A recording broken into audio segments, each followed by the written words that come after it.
The relationship between science and religion has been a contentious one, with scientists and Christians often finding themselves at odds over the existence of God.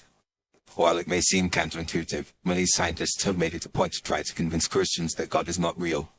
This effort is not driven by a desire to undermine the faith of Christians, but rather to promote a deeper understanding of the natural world and the laws that govern it. At its core, science is a method of inquiry that seeks to explain the world around us through observation, experimentation, and evidence-based reasoning. The scientific method is built on the principles of empiricism and skepticism, which dictate that claims must be tested and validated through rigorous experimentation and peer review. In contrast, faith is often characterized by a willingness to accept certain beliefs or principles without empirical evidence.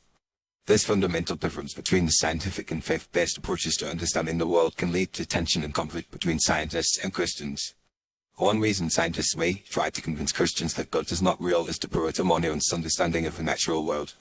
The scientific method has been incredibly successful in explaining a wide range of phenomena, from the motion of planets to the behavior of subatomic particles.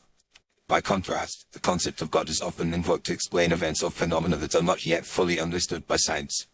However, as our understanding of the world has grown, the need to invoke God as an explanatory principle has diminished. Scientists may argue that the existence of God is no longer necessary to explain the workings of the universe, and that a more parsimonious explanation can be found in the laws of physics and biology. Another reason scientists may try to convince Christians that God is not real is to promote critical thinking and skepticism. The scientific method is built on the principle that claims must be tested and validated through evidence-based reasoning. In contrast, faith often requires a willingness to accept certain beliefs or principles without question.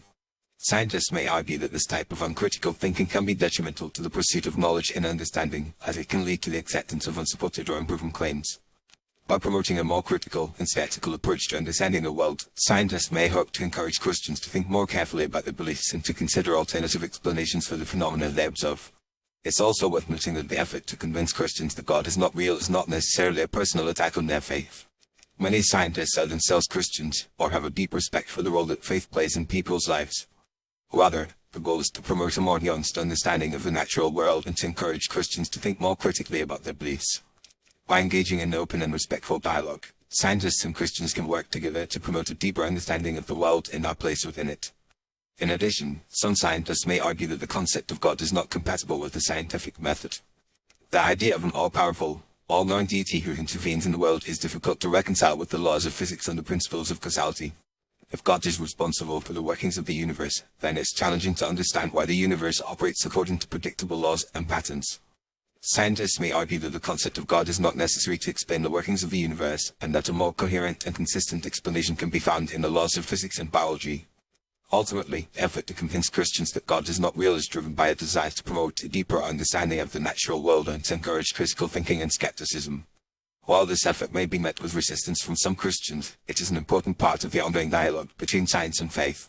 By engaging in an open and respectful dialogue, scientists and Christians can work together to promote a more nuanced understanding of the world and our place within it.